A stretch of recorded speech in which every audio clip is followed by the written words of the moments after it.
isa. Una po, binabati ko kayo at nagpapasalamat ako sa inyong oras ay binigay ngayon at pagpunta niyo po rito dahil ito po ay pagpapakita ng inyong tunay na pag-ibig sa ating bayan. Palakpakan niyo po inyong sarili. Sana po ay dumami tayo. Ang mahalaga po ngayon, alam niyo marami pang ganito ang kailangan nating gawin para makuha natin ang hinihiti natin sa ating bansa. Naririto tayo ngayon para alalahanin ang Duterte legacy. Pero more than remembering the Duterte legacy, what we're really remembering ay yung bayan na sa ilalim ng kanyang pamamahala ay nagustuhan natin. Mapayapa, maayos, ang pamahalaan at ang mga opisyal takot mahuli sa korupsyon. Ang mga durugista at kriminal takot manggulo. Tama po? Bago dumating ang bagong Pilipinas. Pero alam na naniniwala talaga ako sa bagong Pilipinas. Dahil talagang maraming nagbago sa Pilipinas. Dati takot ng adik, ngayon malakas na naman ang loob ng adik. Dati takot ang tao sa korupsyon, takot ang mga opisyal mangurap. Ngayon alalakas na naman ang loob mangurap.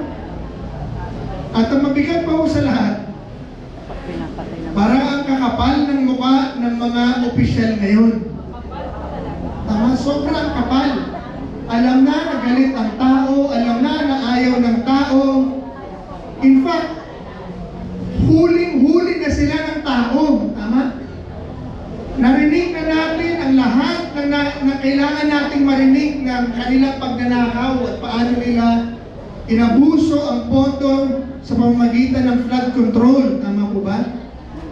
Alam na natin eh.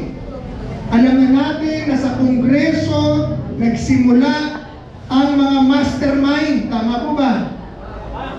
Tapos, idinuturo nila ang sisi sa DPWH at saka sa mga kontraktor. Kung kumita yung mga taga-DPWH at kumita yung kontraktor, mas malaki ang kinita ng mga congressman. Tama ba, mali? Tama!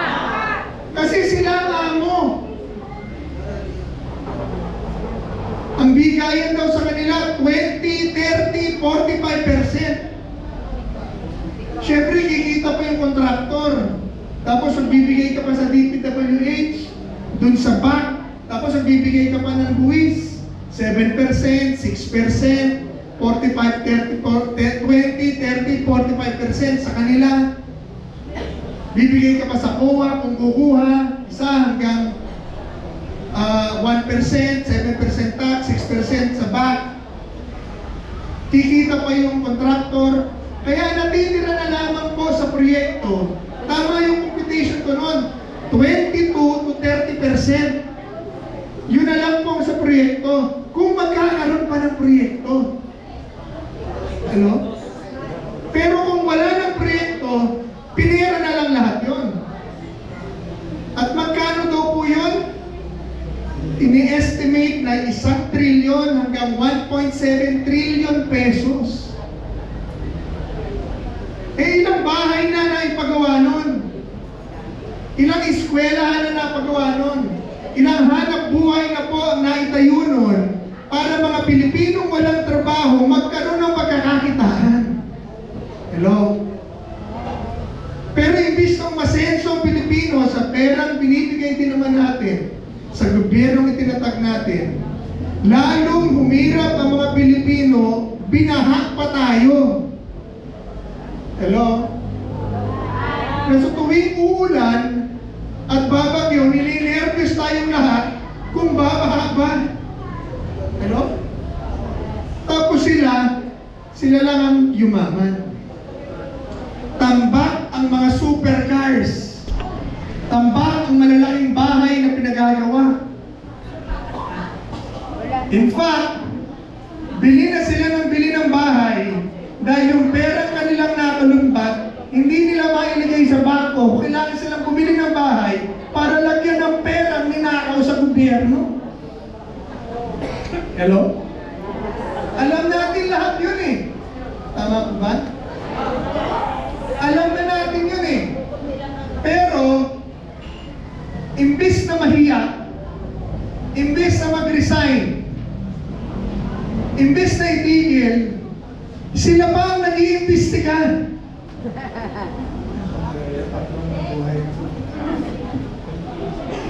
Paano mag-iimbestiga yung tao na siya dapat ang imbestigahan?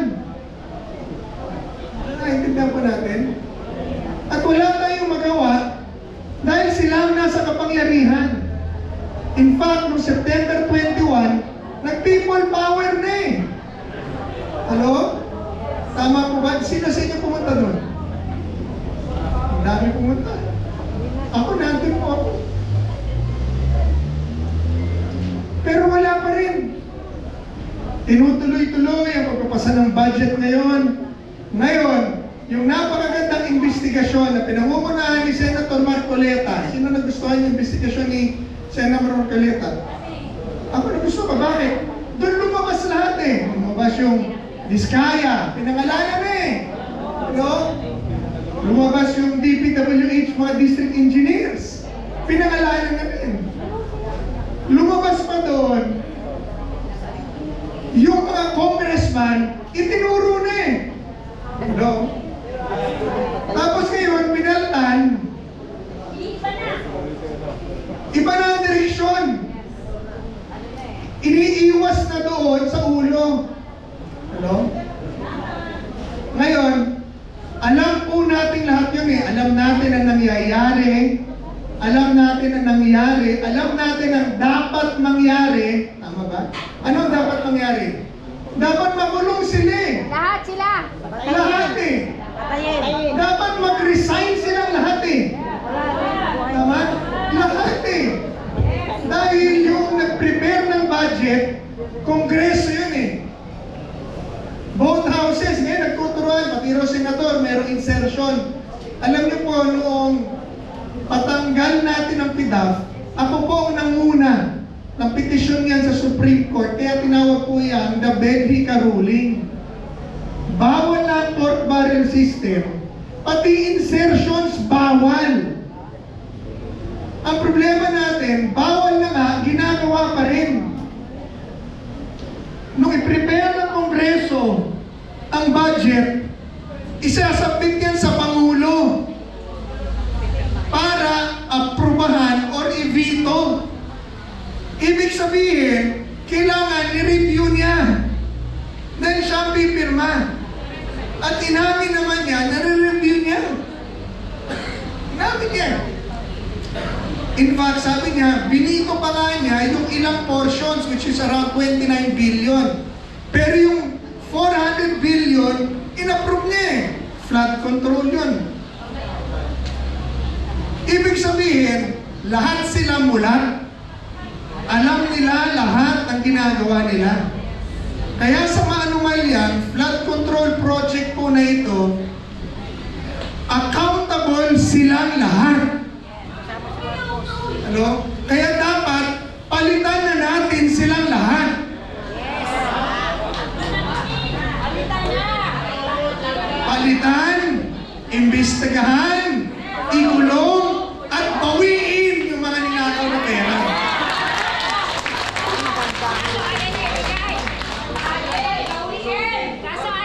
Sulugin daw ng buhay, sabi ni Sir. Relax, relax. Patayin daw. Kailan? Yan ang sinasabi ko po. Bakit tayo umaabot sa ganitong klaseng pagpoprotesta? Mapayapang pagpoprotesta na ito eh. Dahil yung dapat nilang gawin, hindi nila ginagawa. Yung dapat mangyari, na alam natin, hindi mangyayari dahil naandyan pa rin sila. Tama? So saan tayo pupunta? Anong gagawin natin? Durugin na Malacanang. Oh, alam na natin. Paano tanggalin? Magaling talaga ang administration na to eh. Dahil ang una lang inalis, yung opisina ko, yung PACC. Yung opisina na nag-iimbestiga, nagkakaso at nag-i-expose ng lahat ng anomalya at korupsyon sa bansa. Kaya yun ang una nilang inalis. Whatever. Para wala palang mahuhuli sa kanila. Pero mabuti ang Diyos na nahuli pa rin natin sila. Ang problema natin, mga kapatid, alam din natin na hindi nila gagawin. Tama? Pero alam natin na yun dapat mangyari. Sa akin pong palagay at pagkikipag-usap sa iba't ibang mga tao, ang dami-dami na pong mga tao ngayon na sumisigaw na mag-resign na kayong lahat, palitan na natin ang gobyerno, mag-revolutionary government na tayo, magtayo na raw ng interim government, gumawa na ng Constitutional Commission para balangkasin ang bagong saligang batas na magtatawid dati sa atin papunta sa federalismo. Sino rito ang gusto ng federalism? Buti naiintindihan niyo na po. Maganda po ang federalism dahil kita niyo yung nangyari sa Amerika ngayon. Last week, nasa news na sinara na po ang federal government. Nag-shutdown ang federal government. Pero dahil na federal system sa US, kahit nakasara ang national, tuloy-tuloy pa rin ang ekonomiya at pagtakbo ng ekonomiya ng Amerika dahil kanya-kanya namang gobyerno ang bawat estado. Hello? So walang problema sa ekonomiya, walang problema sa peace and order, sa kaayusan, tuloy-tuloy ang gobyerno. Hindi po gaya dito na pag nag-away na ang Presidente at Vice President, damay tayong lahat. Hello? Dalawang pamilya lang nag-away, damay tayong lahat. Yun ang problema natin sa sistema to. 300 congressman lang ang nagplano, isama mo na ang Senado, ang nagplano at nagpasa, isama mo na ang Presidente, ang nagplano, nagpasa at nag-implement ng maanumalyang flood control program. Buong Pilipinas, baha. No? Dahil yung pera at kapangyarihan concentrated sa national government. No? Kaya kung magta-transition tayo sa isang federal na pamahalaan, mas mabilis pong aasenso, mas maganda ang patakbo ng ating bansa.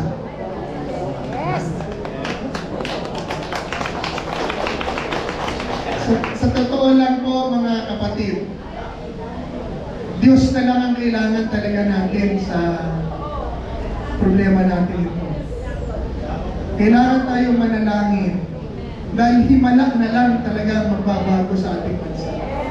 Dahil makakapal na ang mukha ng mga nakaupo sa puti. Sa bagay, buhaya, makapal talaga ang balat. Na hanggat hindi tumatihaya, wala kang magagawang patayin. So kailangan po talaga tayo manalangin. Kailangan tayo magsama-sama. Kailangan tayo magkaisa. Kaya ako po ay nananawagan sa lahat ng Pilipinong nagmamahal sa bayan. Ano man ang iyong partido, ano man ang iyong grupo, ano man ang iyong salita, wala muna tayong partido at pagkakaiba-iba rito. Lahat muna tayo Pilipino at ayaw natin ng korupsyon at gusto natin ng pagbabago. Sama-sama po tayong manalangin, magkaisa po tayo. Yung po mahalaga rito, wala mo ng kulay. Ano man ang kulay mo? Pula, berde, puti, itim, dilaw, lahat ng kulay, pati pink. Kung ayaw mo ng korupsyon at gusto mo ng pagbabago, magsama-sama muna tayo. Iisa ang kalaban natin dito. Yung makakapal na mukha doon sa Kongreso at Malacanang at Senado na ayaw bumaba sa pwesto at ayaw bigyan tayo ng pagkakataon ng pagbabago. Yun ang kalaban natin lahat. Tama ba rin? Salamat. Oo nga. Sa dami-dami ng babahain, pag hindi pa yun Anyway, mga kaibigan, manalangin po tayo dahil ang laban pong ito, hindi natin makukuha ng palakasan, hindi natin ito makukuha ng barilan, gulo. Ito po ibibigay sa atin ng Panginoong Diyos, ang sabi sa Bible, not by might, nor by power, but by the Spirit of the Lord. Amen. Meron pong isang sikreto ako ituturo sa inyo. Pastor po ako. Ang tatay ko, pastor din. Kapatid ko, pastor din. Gaya ng marami sa atin, mga impostor. Ang mahalaga po sa atin ngayon, Kakaisa. manalangin. Manalangin. Manalangin at pagkakaisa. Manalangin na ang Diyos ang lumaban para sa atin. Yes. Dahil mas makapangyarihan sila sa atin. Maraming silang pera. Organisado sila, gobyerno sila. Pero pag Diyos ang kumilos at tumapan para sa atin, matatanggal lahat sila. Amen? Wala na lang, manalangin at pagsama-sama. Baka yung iba dyan, atakihin sa puso. Baka iba dyan, patayin ng mga kabit nila. Marami silang kabit eh. Ganun ba? Dalangin ko, ma-expose pa silang lahat. Ang dami na yan, bumabaha, lumilipdol na. Tama? So, konti na lang po para sila nakaupo na rito sa pasabog ng bulkan. So, ito po ang aking panalangin. Ito po ang ating pagtitipon. Malaking bagay po ito. Pagpatuloy natin at stop sa social media. Mag-organize na po kayo. Maglagay na kayo ng inyong mga leaders para sa mga pagtitipon, yun ang ating mga kausap. At ihanda nyo na po ang inyong mga tao. Dahil pag dumami tayo, ay magsama-sama na tayo sa Malacanang. Ha? Doon na tayo manawagan. Ano ba gusto niyo pa ng panawagan? Marco si bumaba na. Saan na sila lahat? Sila lahat bumaba. Lahat ng kurakot bumaba. Tapos sa tagatagad apoy na may asopro. Alam niyo po,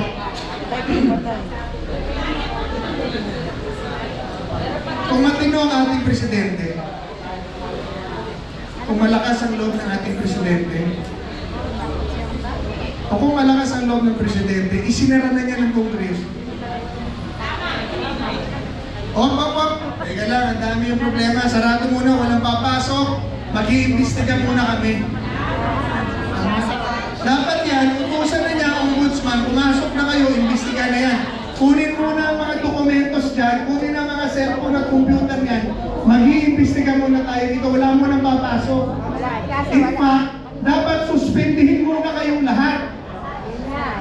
Dahil sa kapal ng inyong mukha, dapat nga mag-leave na muna kayong lahat. Nasa batas pa yan eh. Tapos mag-imbestiga. Tapos pumuna ng mga Constitutional Commission na babalangkas at isang batas. Tapos maghanda na sa bagong eleksyon. Kasama-sama lahat. Lahat ng kulay magkakasama, basta Pilipino. Dahil pag sinabi natin, bigay mo na kay Sara yan. Gagalit naman yung mga liberal at mga BBM. Pag pupuni Sara, sila naman ang mag-arali. Tama? So ayaw natin kay Marcos. Ayaw nila kay Sara. Papayag ka ba kay Tito Soto? Pero sa bagong speaker. Naku po, si Mr. Copy Paste yun.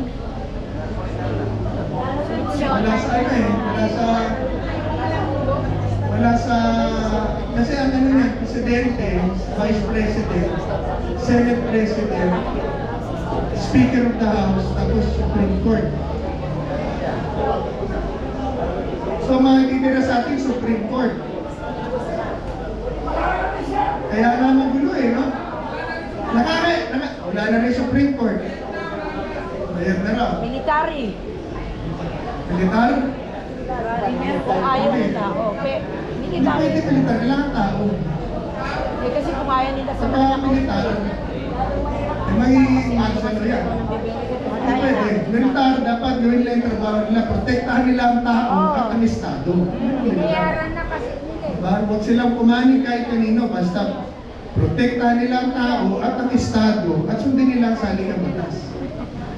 Kaya panalangin, alam mo, yan ang dapat ang ginagawa niya. Pero dahil hindi niya ginagawa, ito nga po ang panalangin ko na sana yan ang gawin niya. Dahil pag hindi niya ginawa yan, tao ang gagawa niyan para sa kanilang sarili. Amen? Yung mga ganong panawagan, yung pagtitipon, people power, peaceful assembly, hindi po bawal yan. Yan po ay pinapayagan ng saligang batas. So kung ginagawa natin, pag dumami tayo na 1 milyon, pumunta na tayo ng Malacanang, hindi po bawal yun. Yun po ay demokrasya. At yun ang mga posibleng mangyari kung hindi nila gagawin. Kasi 2028, parang napakatagal pa ho nun kung bibigay natin ang ating bansa sa mga ganitong klase. Wala na, ubus na. Wala ng pera.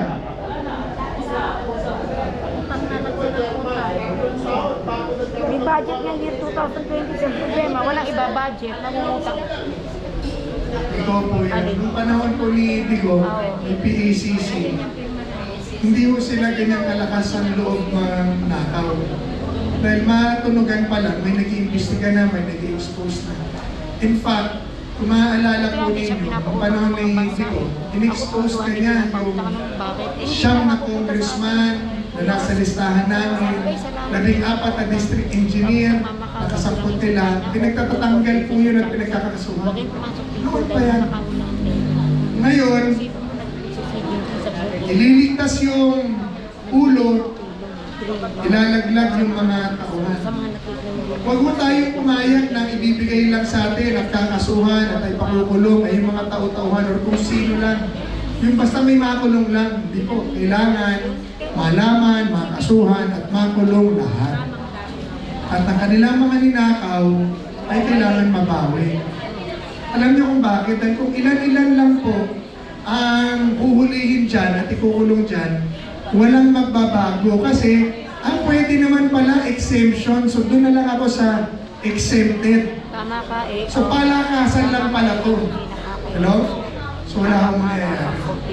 So tapos na po ako, yayayain ko lang po ang lahat sa puntong ito na manalangin.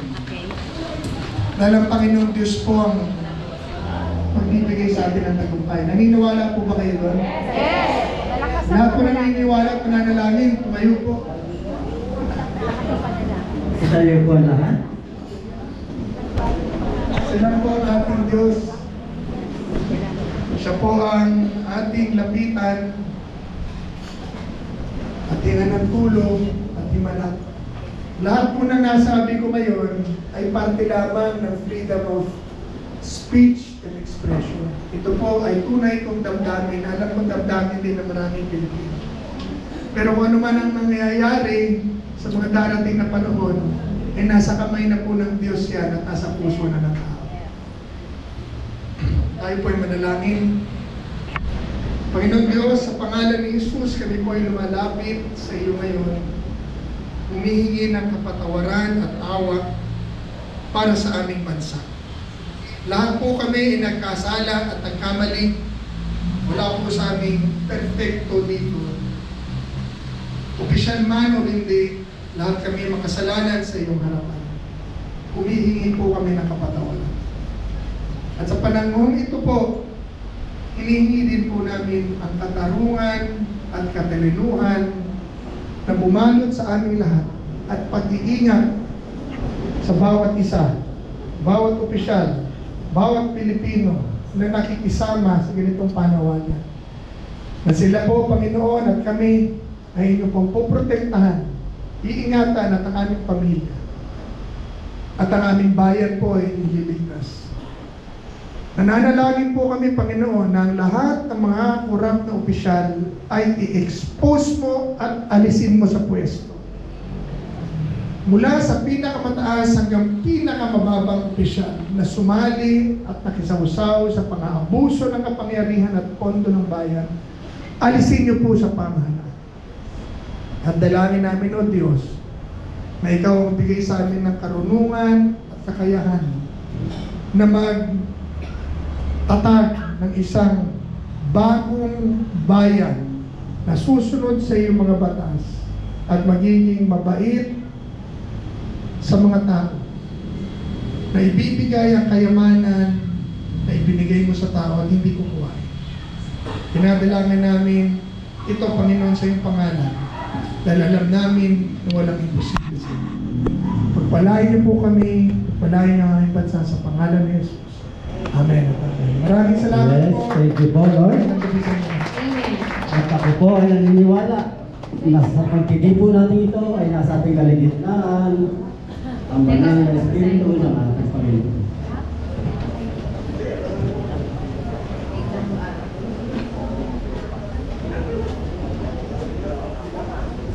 This certificate of appreciation is proudly presented to Mr. Greco Galica,